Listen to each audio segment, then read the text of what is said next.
NABJA. NABJA singkatan dari narkotika, alkohol, psikotropika, dan zat adiktif.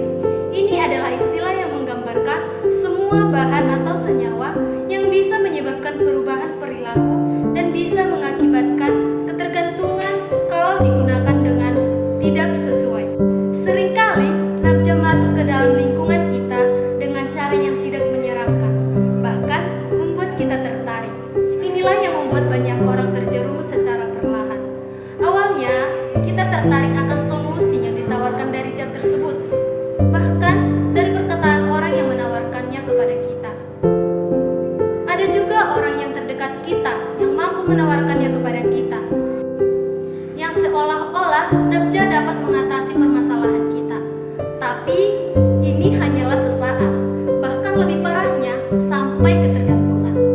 Sampai-sampai dari situlah awal mula NABJA merusak kita, mulai dari dampak kesehatan sampai pada dampak sosial dan psikologis yang dapat menghancurkan masa depan.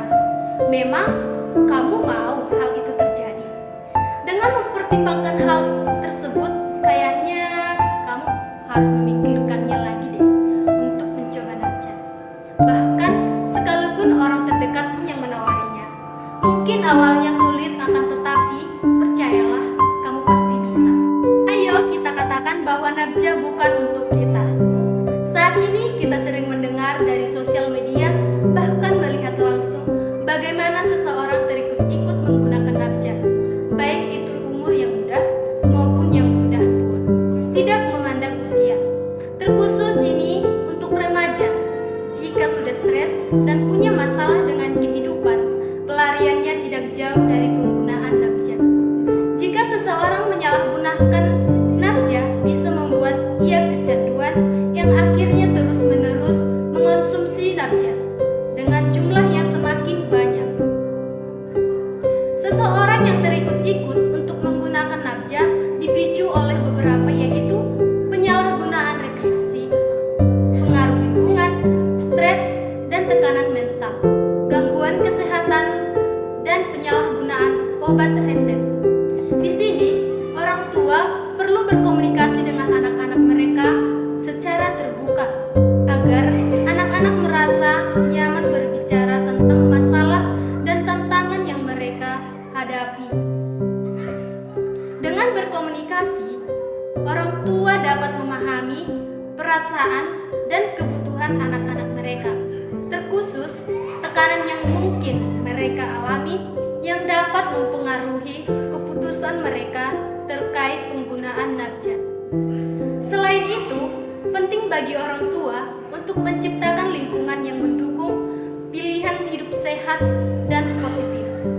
Inilah yang dilakukan dengan mengadakan kegiatan rekreasi, olahraga, dan kegiatan sosial yang mendorong gaya hidup bebas dari NABJA. Selain itu, penting juga untuk memiliki peraturan dan kebijakan yang melanggar penggunaan NABJA di tempat umum, sehingga menciptakan lingkungan yang bebas dari pengaruh negatif NABJA.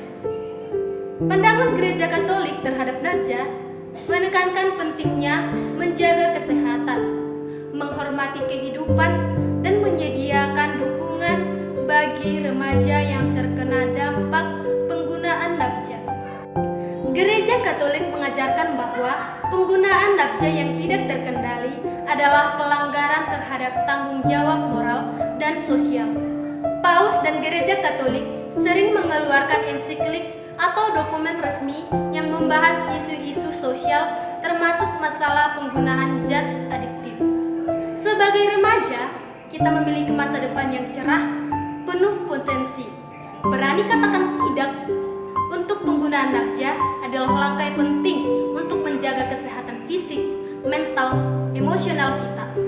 Dalam menghadapi tekanan dan godaan, mari kita bersama-sama mencari alternatif yang lebih sehat dan positif, seperti berolahraga, mengembangkan minat dan bakat, atau mencari dukungan dari keluarga dan teman-teman yang peduli kita.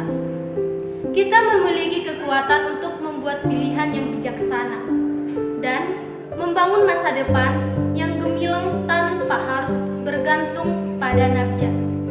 Ingat, Menjadi remaja yang tangguh dan berani bukanlah tentang penggunaan nafsu, tetapi tentang menemukan jati diri kita, mengejar impian dan menciptakan hubungan yang positif dengan orang-orang di sekitar kita.